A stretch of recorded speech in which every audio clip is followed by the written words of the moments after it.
Okay, everyone. So welcome to the third in our virtual lunch talk series, Public Humanities Now, New Voices, New Directions. We are hearing today from Jim McGrath, who many of us know and love.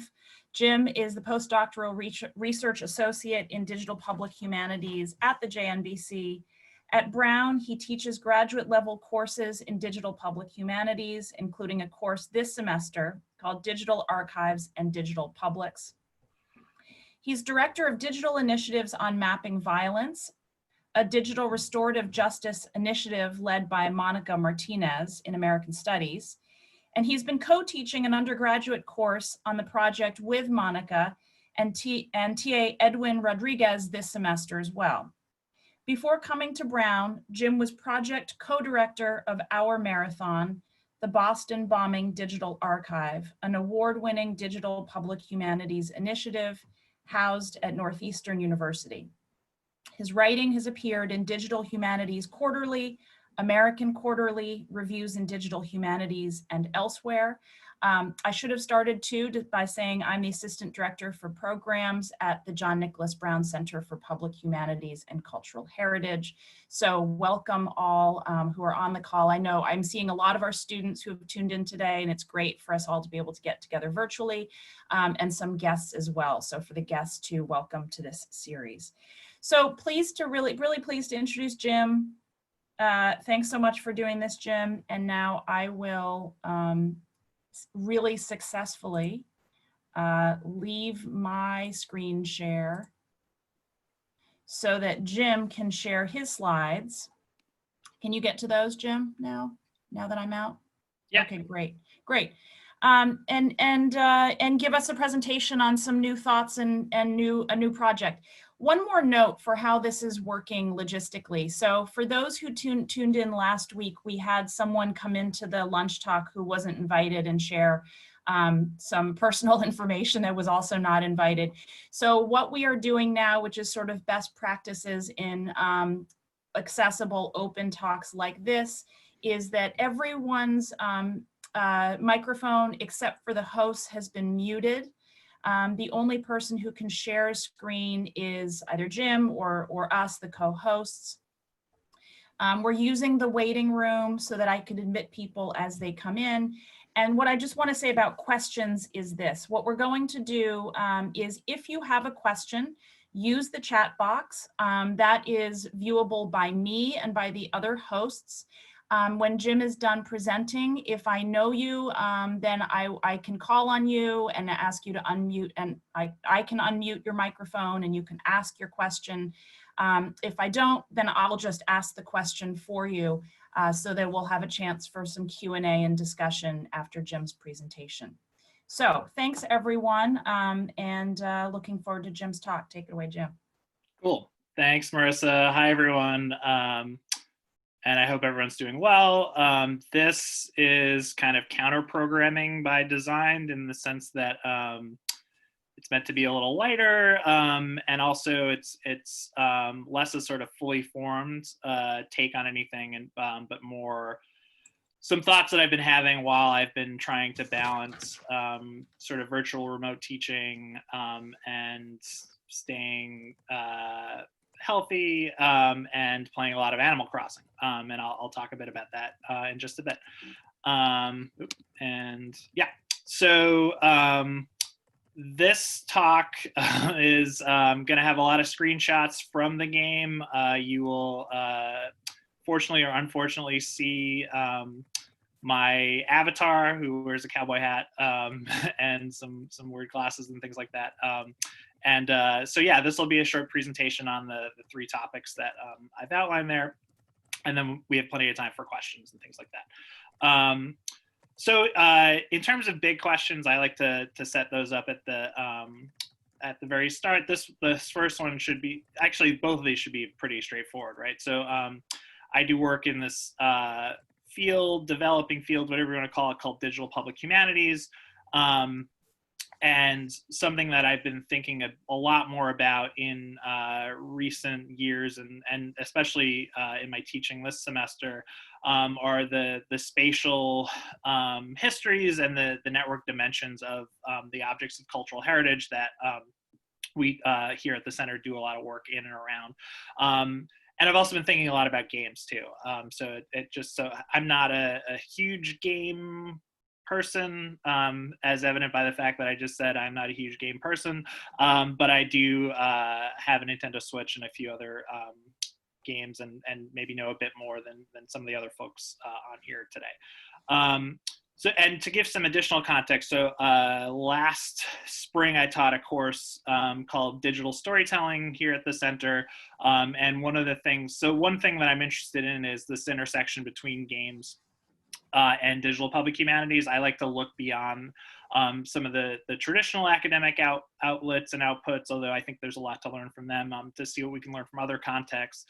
So I learn a lot from, say, like digital journalism and data journalism and how that might inform approaches to digital public humanities. And then also, I've been thinking a lot about games. So one thing that we did in this course, which you can see the title for, that took way too long to make in Photoshop, is that we use Twine, which is a game development tool, as a tool for project development, for wireframing, and then also just thinking through user experiences and things like that. So I've been sort of more recently interested in this intersection a bit more, and have been talking about it a bit more. And then in my current course, Digital Archives and Digital Publics, which you can check out, the original version of the syllabus, the updated version that we've been working with these last few weeks, will be up in just a bit. You will likely see some investments in spatial histories and spatial context and things like that. So I'll talk a bit about that today. But yeah, just to get us started, to define or at least contextualize how I'm using some of these terms.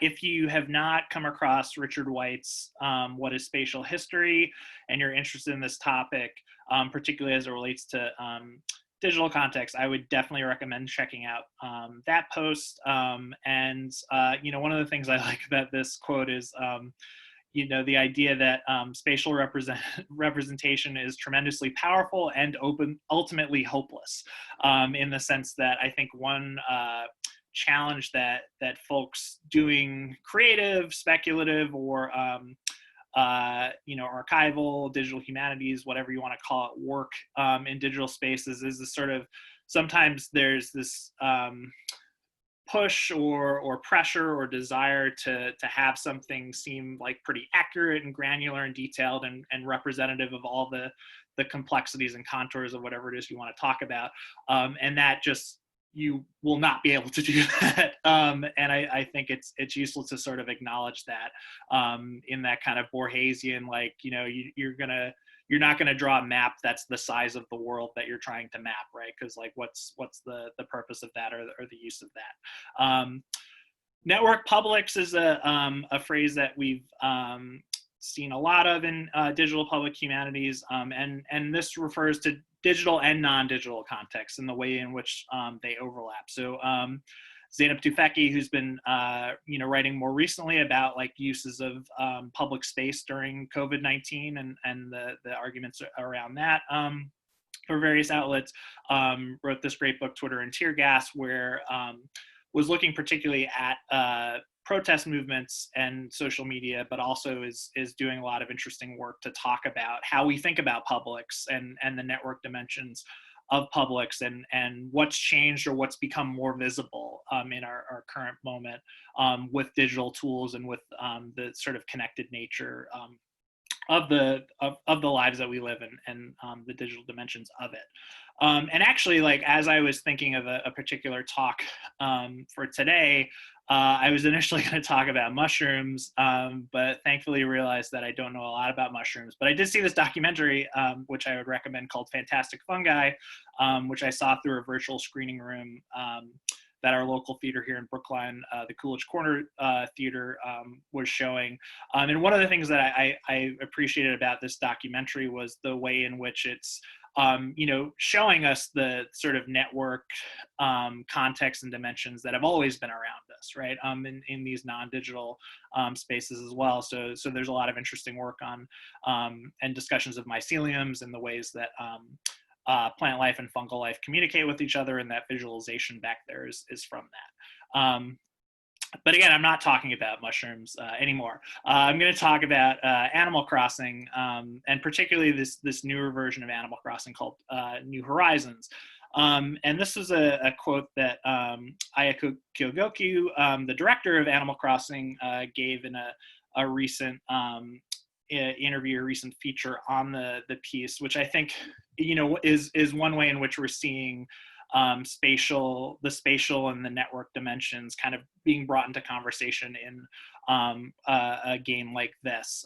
So what I'll do for the bulk of this talk is just walk through some of the various aspects of Animal Crossing, share a bunch of screenshots and things like that, and talk a bit about these contexts, and then make a turn towards the end towards some more traditional digital public humanities contexts, and some thoughts, and then hopefully we have some time for questions if I don't ramble too much. So yeah, this idea, and one of the things that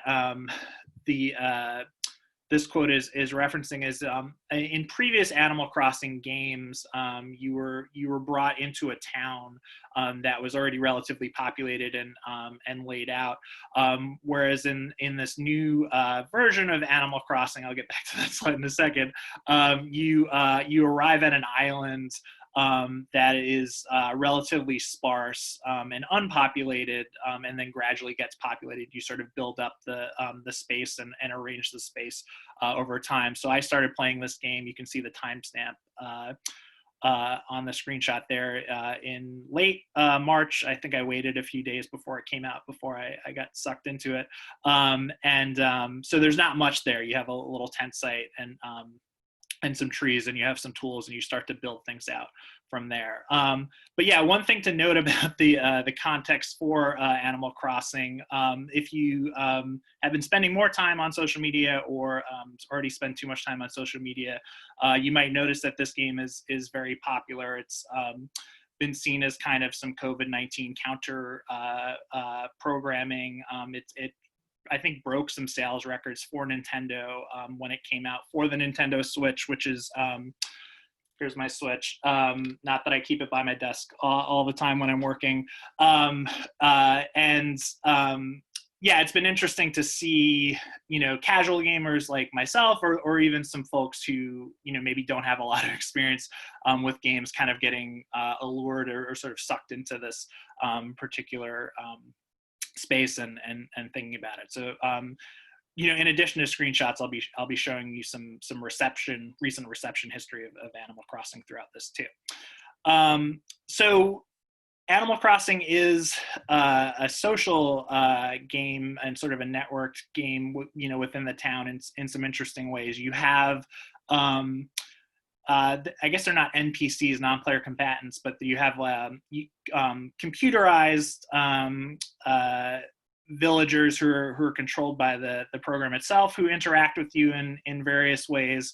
And then you can also have your friends either live on the island that you create, or you can go and visit them on various other islands. So it's not just you kind of like toiling away and building and developing this thing, but actually like being part of this virtual online strange remediation of a sort of small community here too. So this is just a snapshot of some of the folks in my town. And if you know Animal Crossing, yes, I know the flag is blank. I will have a better design for my flag at some point. Another thing that's interesting about games like this, in terms of thinking about network publics, is this is not the only game to have this aspect. I've seen this in, say, Grand Theft Auto, where characters carry phones, or the recent PlayStation 4 game Death Stranding, where you have a bunch of, your character has a bunch of devices that it uses to communicate with other folks. But it is interesting to see that, you get these virtual worlds created, and then the characters in them carry devices, much like the characters in our world too. So, and this is kind of designed to be a more streamlined smartphone, as its creator Tom Nook tells you when he gives it to you, that has some of the same features that your own phone has, like a camera, sort of text space and an ability to chat with other folks and things like that. And then some things that your phone doesn't have, like it keeps a record of all the animals you collect on an island, which my phone does not have that app yet. And another aspect of the game, and I think this is a relatively recent development in the sort of Animal Crossing franchises, in addition to gathering things, so one thing about Animal Crossing is it's a very extractive game, right?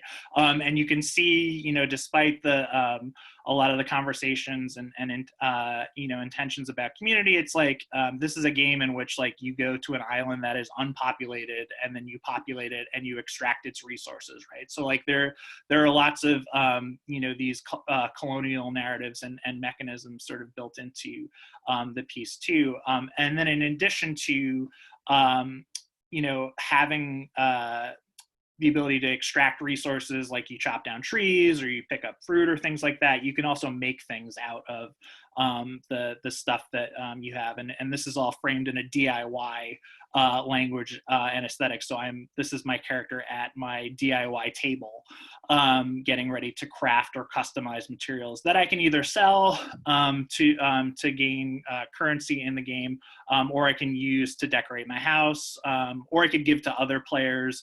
But even that is, sort of a commercial dimension where usually if you give something to someone, you get something back in exchange, or you're building up credibility in some ways. So it's gamified in that way too.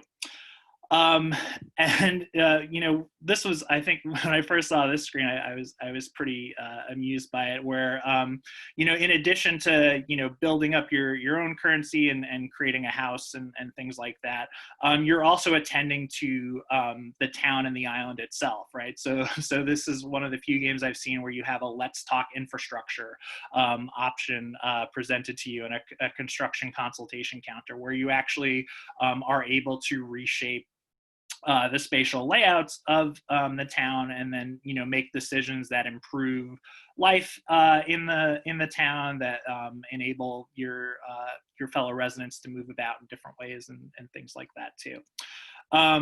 But yeah, as I was saying, one thing that is ubiquitous in Animal Crossing and has been in a lot of these various games is it's a very transactional game, right? So there is an ATM in Animal Crossing that you have to access, and there's lots of conversations around the character of Tom Nook, who is the person who runs all of this island and the sort of various networks of islands in Animal Crossing, is just basically just like a craven capitalist. And one of the things that you realize as you start the game is you very quickly go into debt. So actually this loan balance is, I believe, for an expansion to my house, and you can have a savings balance too. So as you're moving about the island and doing various things, you also are on the hook for paying for this stuff.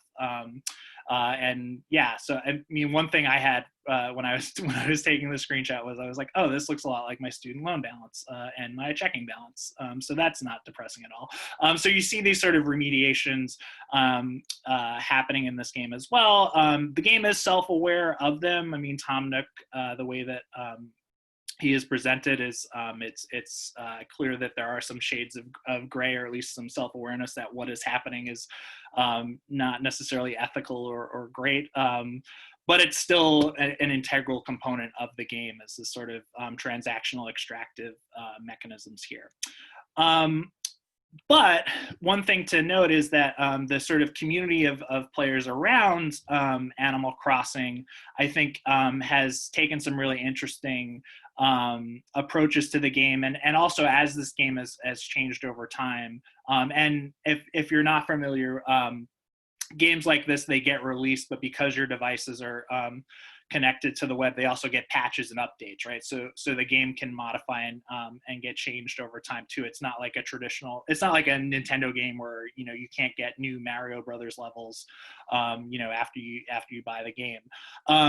So it's been interesting to see some pushback when the game gets too explicitly transactional. So one of the new events, the seasonal events that just came about, I think in the last week or so, involved Zipper, who I refer to as the Eggman because I don't like him very much, who has come to the town and has basically transformed all of the resources into eggs. And you can create materials to sell or wear or share around these eggs.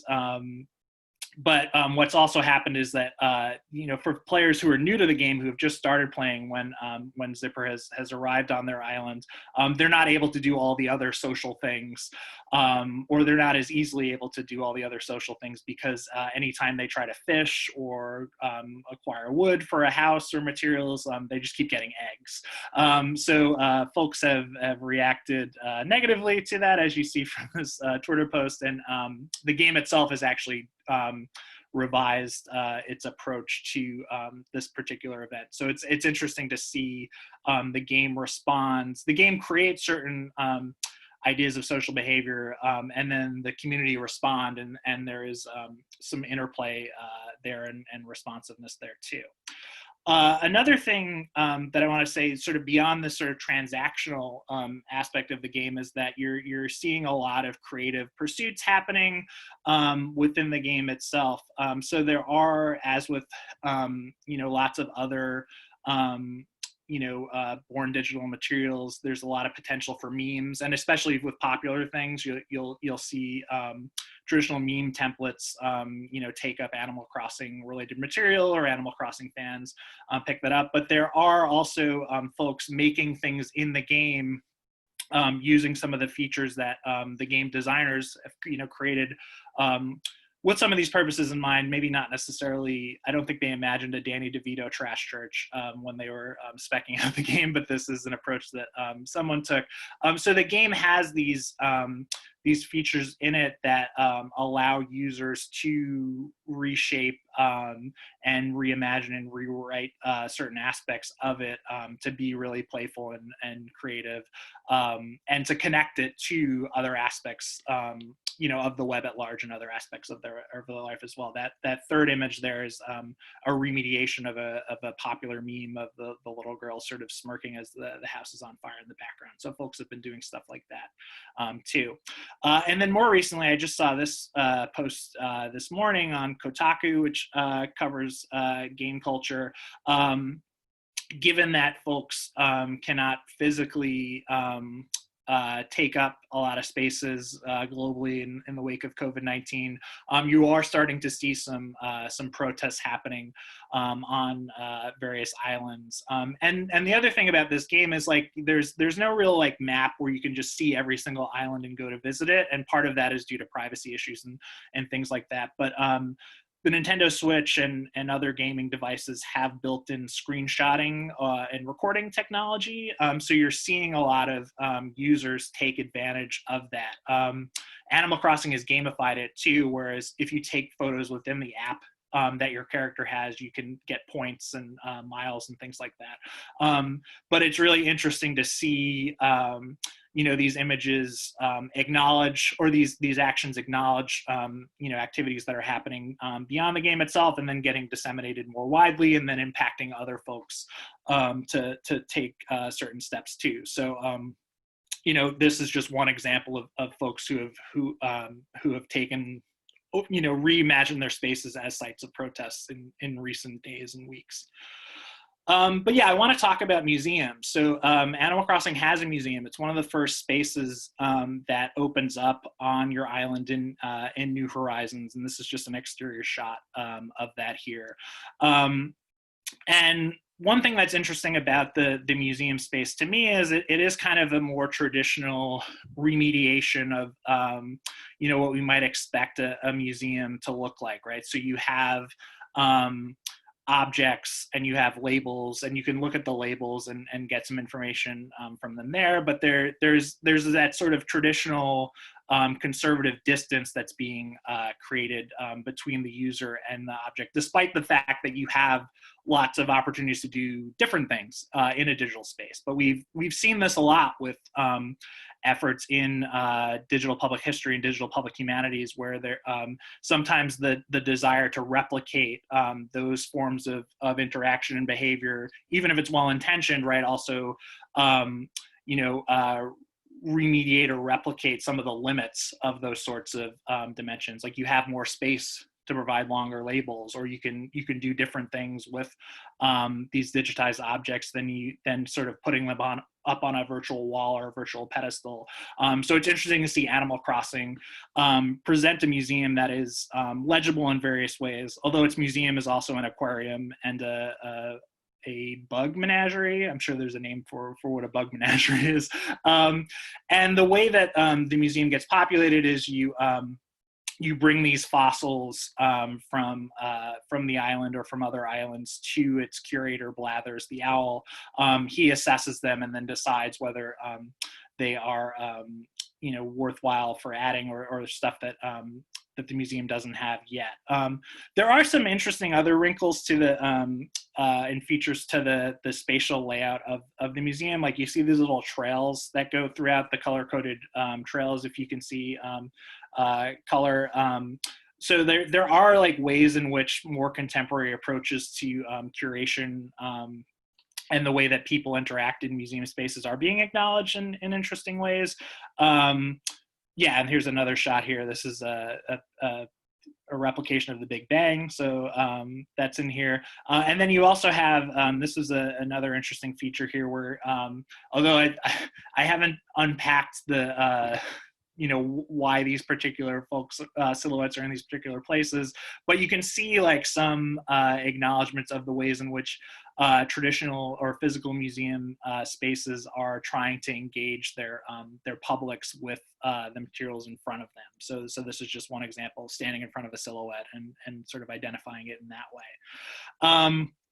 And then, so in addition to the labels, Blathers, when you engage in this transaction and provide stuff to him, he provides some insights on the materials here. And I thought, and some of them are actually pretty clever. So like this one, the idea that fossils are kind of like social media feeds. This is actually when I had this encounter, it was one of the things that made me think about this is a potential topic for a lunch talk, right? But it is interesting how Blathers here is talking about the ways in which like there are all of these network possibilities of fossils, but like the output or the sort of curatorial approach that his museum has taken, right, is not attending to all of those network dimensions, right? The game itself is obviously much more interested in networks,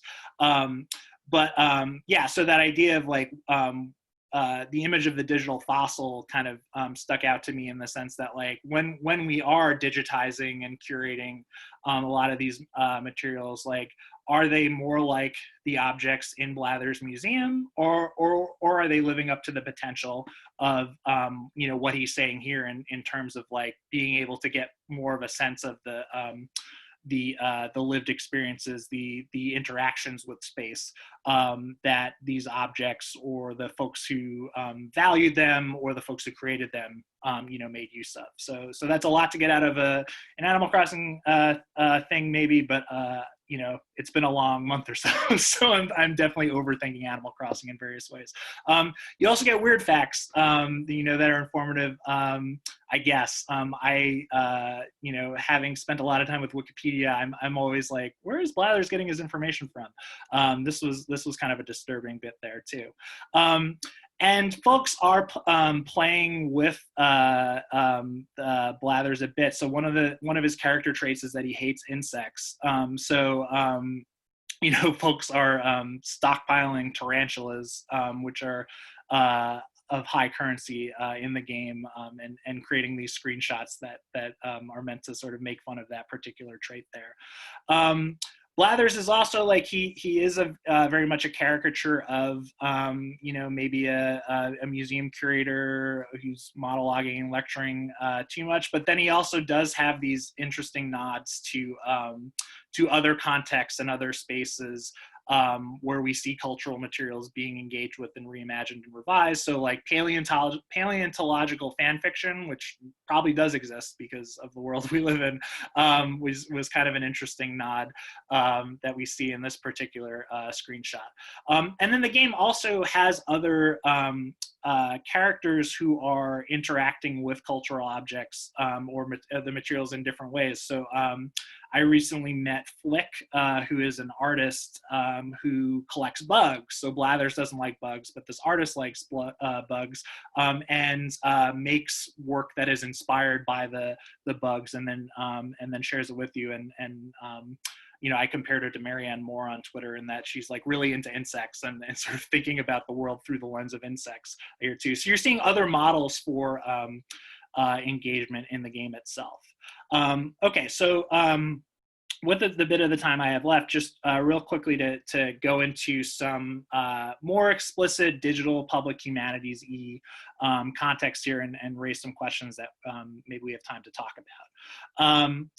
So how do we, you know, if we are a we who works with such materials or such contexts, how do we create spaces that help audiences, you know, interrogate? How do we curate and interrogate and depict these sort of spatial and network contexts of the materials that we have? How can we not be like Blathers, or how can we be like Blathers in theory but not in practice, right? And what can we learn from games like Animal Crossing in terms of how they create different forms of interactions or encourage remixing, further dissemination, things like that. And I do want to get back to that initial quote, right? That how do we do this work in ways that are powerful, but also ultimately hopeless, right? That we're not necessarily losing sight of the fact that, you know, our work is not going to be this remediation that attends to all of the different dimensions of spatial experiences or networked experiences. And how do we encourage audiences to consider this in the presentation of these materials, but also potentially contribute to them? I mean, a lot of digital work, especially these days, is around crowdsourcing and sharing information and gathering context. But you know, we really need to think about, like, are we, you know, encouraging these folks to attend to those spatial and network contexts of what they're doing. That can be difficult to do on a crowdsourced project. You know, it's a different investment in time. It's a different approach to asking those questions there. And then I think in the context of COVID-19, I mean, this I saw this screenshot going around, but this is actually from this morning when I was logged on. One of the characters of Isabel referencing video chats with her family away from the island. Right, like we're at a particular moment where there's a lot of attention being paid to digital resources and digital curatorial contexts, somewhat more so, right, than in other contexts because of the fact that we can't visit a lot of these physical spaces and things like that. But I think, like, we do, you know, in the we here again being digital public humanities, really need to think about these other aspects, that it's not just, okay, here's a bunch of digitized stuff, go check it out, see you later, but how do we get people thinking about these particular contexts a bit more? Some ways that I've been thinking a bit about this, just to cite a few folks. So two of these folks are from game studies. So Ian Bagost, who wrote a book called How to Do Things with Video Games, I think it's called.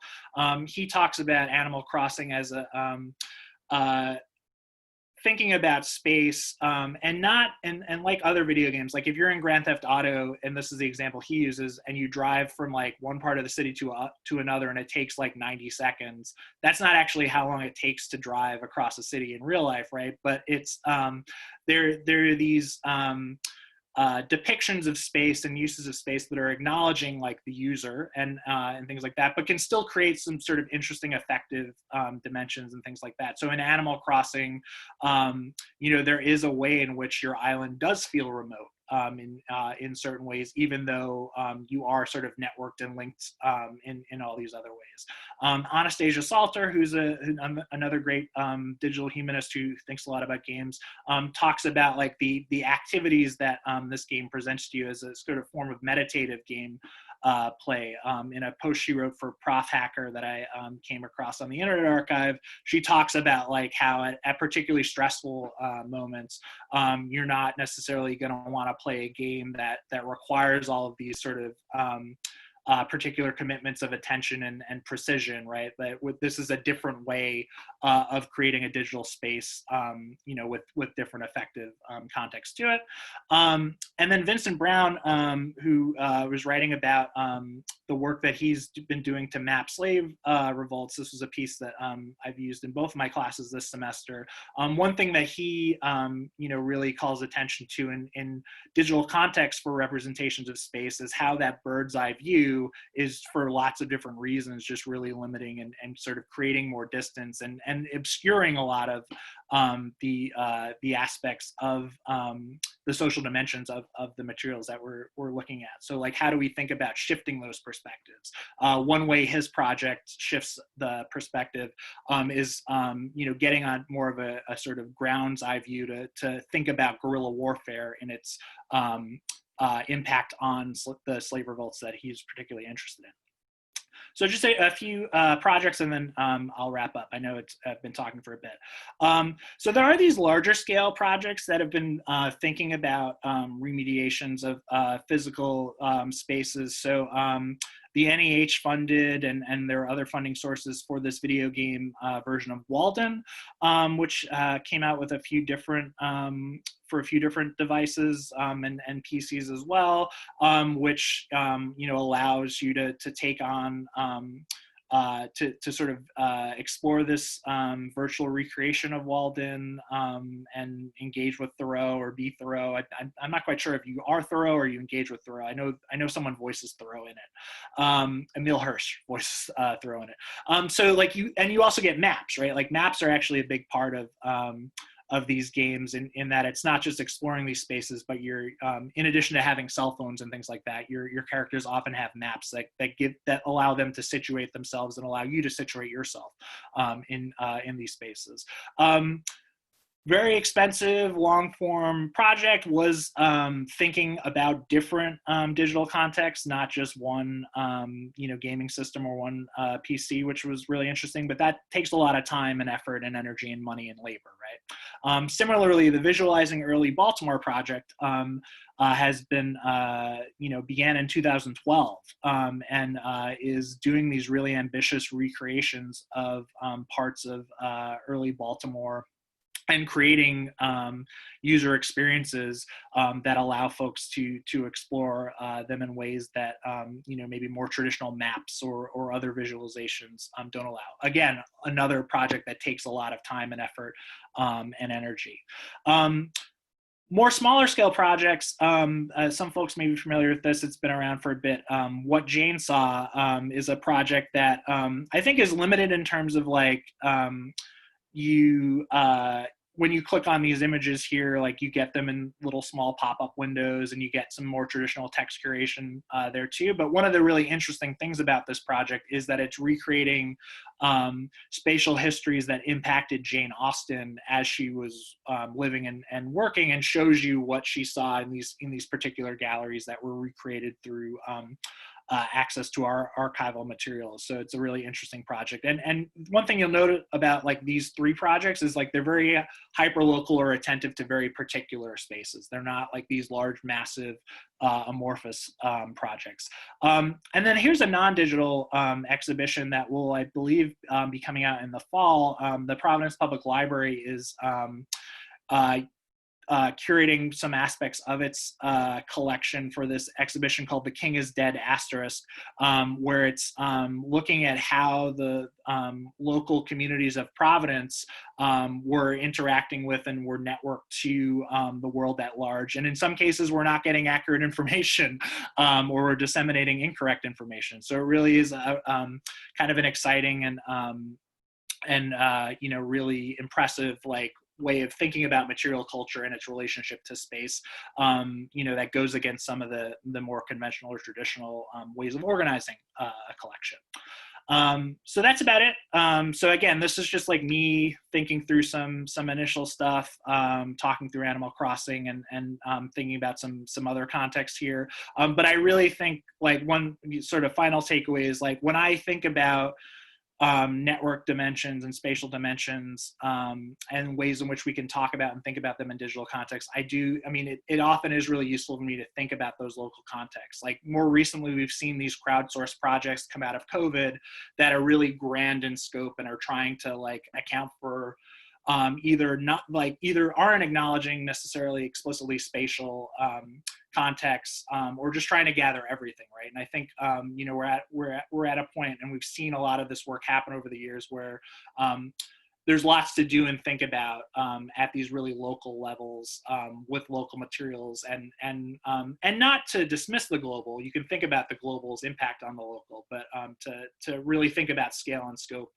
as we think about forms of digital curation and access and stuff like that. So that's it, Marissa.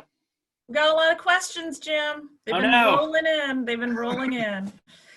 So I've got a list of the questioners who sent questions. So I'm just going to go over here, and Quinn Dombrowski has the first question, but I just go in so that she can ask it. You all set, Quinn? Yep, I think we're good. Everyone's happy at the moment. Okay. Hi, that was a great talk, and I'm so glad you did it on Animal Crossing. I had the same reaction you did too when I first saw the museum. That like, oh, the like rethinking the museum for engaging the public, people are gonna hate that. But I sort of drawing on some of the debates that I've had with my 6-year-old over the last couple of weeks as he's been playing it. But the reading level, other than Blathers, is basically perfect for like kindergarten reading practice. Yeah. Blathers, I have to read most of it for him, but like I guess that's fitting. But the what I'm wondering is what's your take on how it positions philanthropy vis-a-vis the museum versus selling things? Yeah. I mean, as far as I can tell, it's just you contributing to the museum. Like the NPCs aren't really helping at all.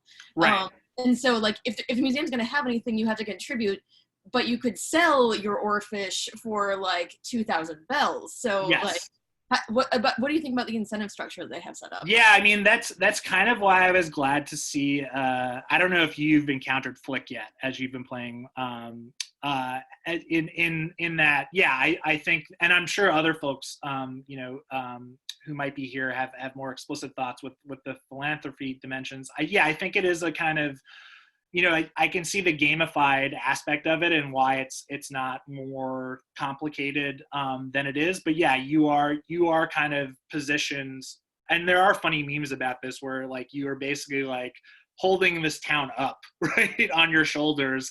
And Tom Nook is just constantly asking you for more and more things. And Blathers is less solicitous, but there's no transaction with the donations that are being made. There's no potential to take things out of the museum as far as I know, and reuse them or repurpose them.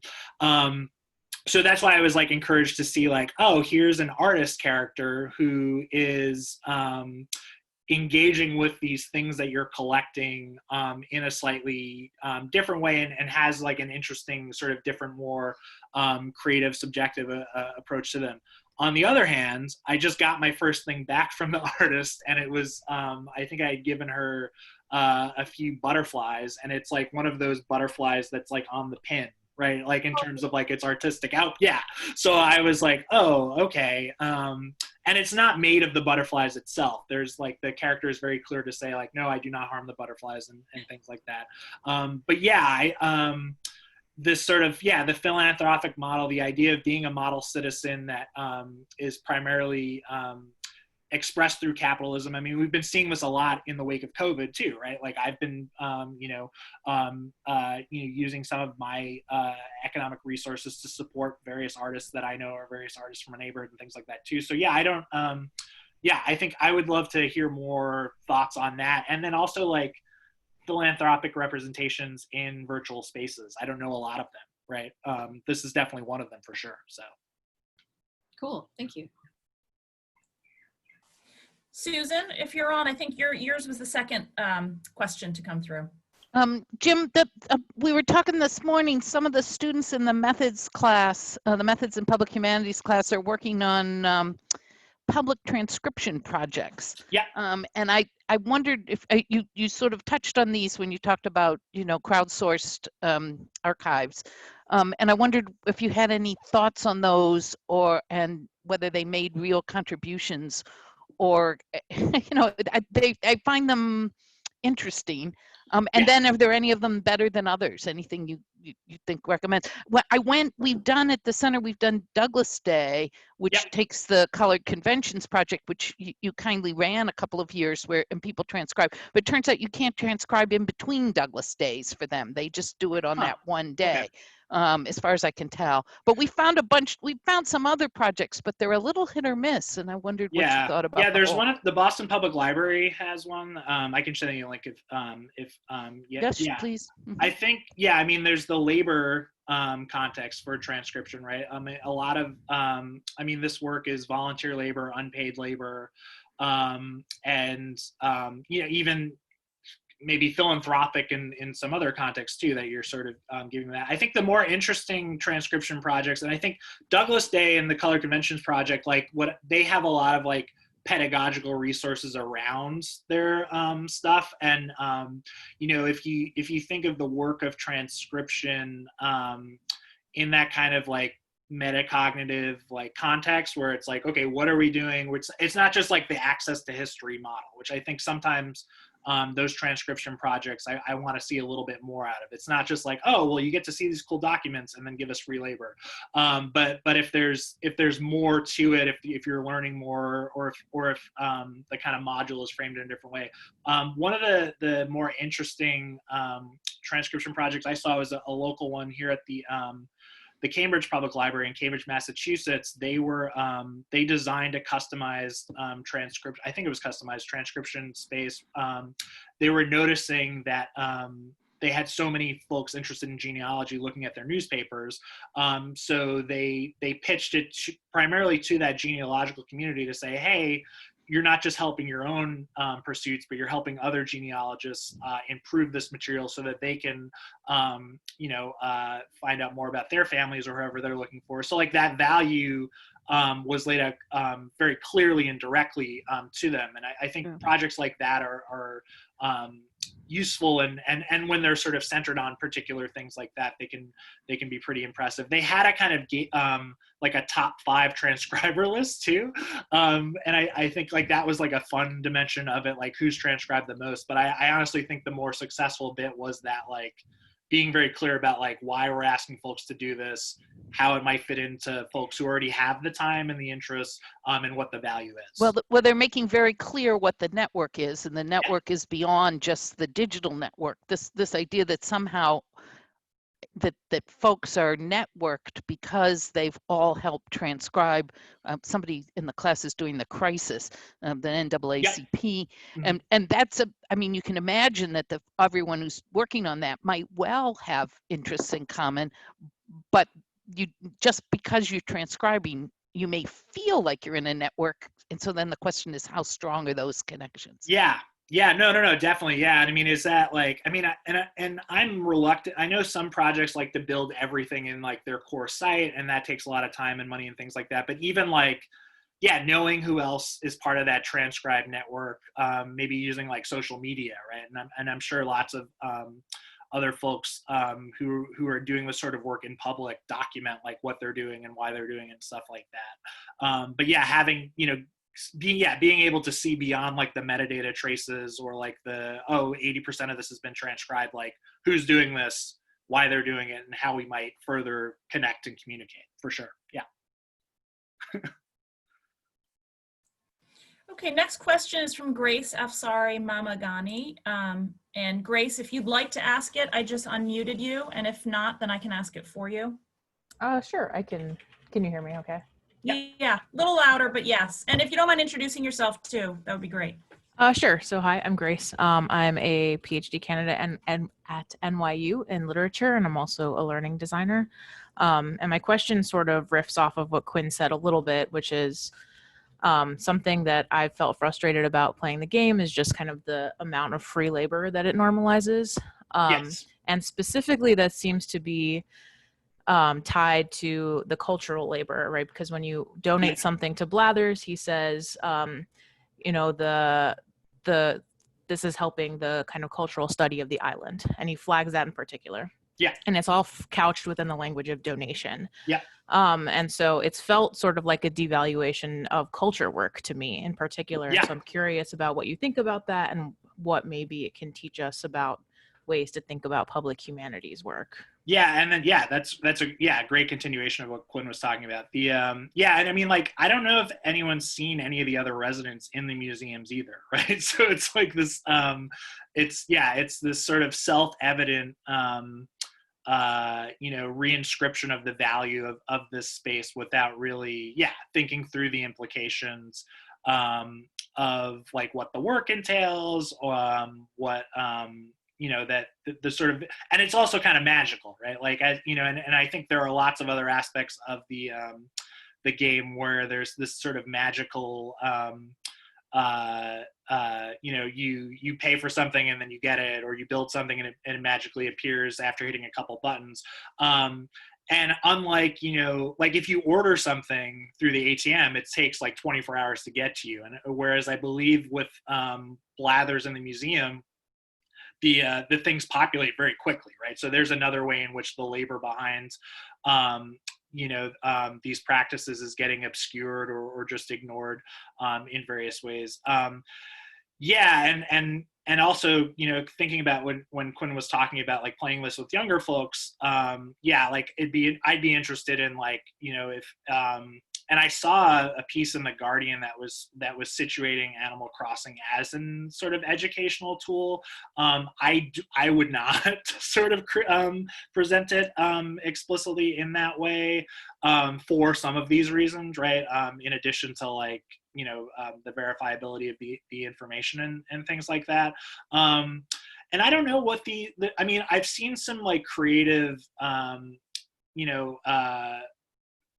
approaches taken by users to imagine other possibilities. And I think that's like one of the things, I mean, that could be a really interesting intervention in the game itself, right? Is if like cultural heritage workers go in and start to present like counter models of curation, right? And things like that. I mean, it doesn't necessarily get into the transactional or sort of labor stuff, although maybe it could, right? Maybe you can customize lots of different things there. And I know that, we've seen virtual versions of museums, like in things like Second Life and things like that too. And now I'm curious as to like to what extent folks, I don't know, made those aspects of it transparent. So I think it's early in the game's lifespan that similar to, well, not similar exactly, but like in the way in which like you've seen these Hong Kong protesters take up the space, it could be used to make some interesting arguments within the game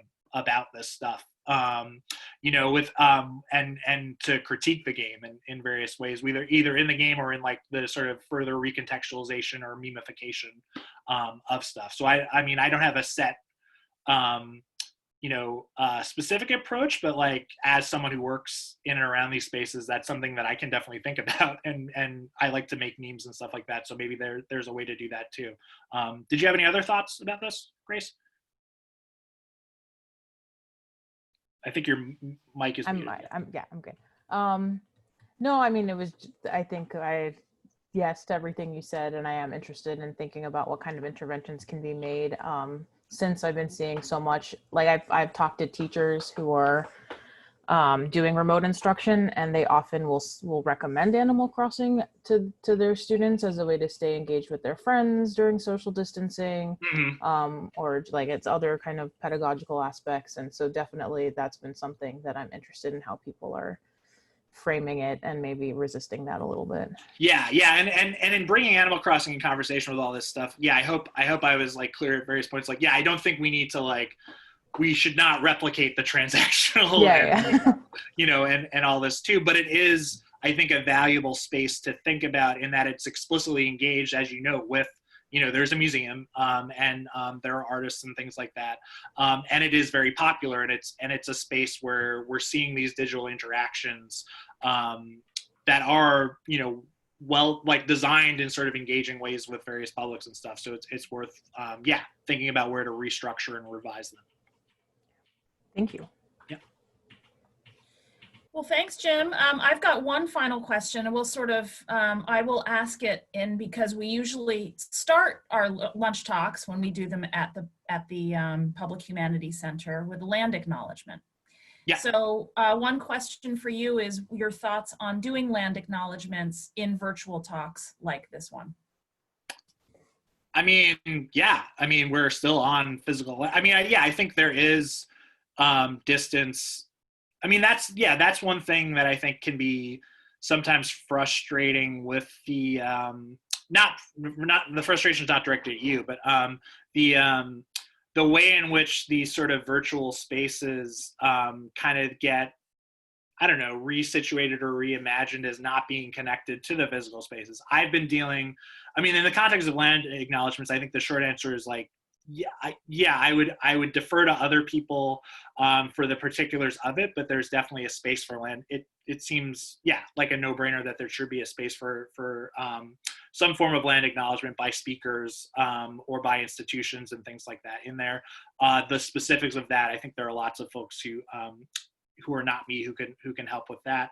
But I mean, I think a lot about this in the context of digital pedagogy and teaching, right? Is like even in sort of creating an asynchronous learning environment where I'm asking students to kind of work on their own time and not sort of beam in directly with my undergraduate classes, like the spatial histories and then the sort of immediate sort of social dynamics and then the long-term social dynamics are so prevalent and inform those interactions in so many different ways, right? That, it's impossible to just sort of cast them aside and all, we all sit in these rooms with our talking heads and things like that and not think about them. So I think, any steps that get taken to further acknowledge those, that's, definitely just one of them. So I think it would be great to see the center, take that up if they haven't already. So Great.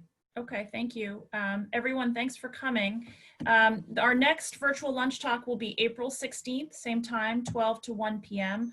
Margaret Middleton is an independent exhibition designer, and she'll be talking about exhibition sort of challenges in the field of exhibition design.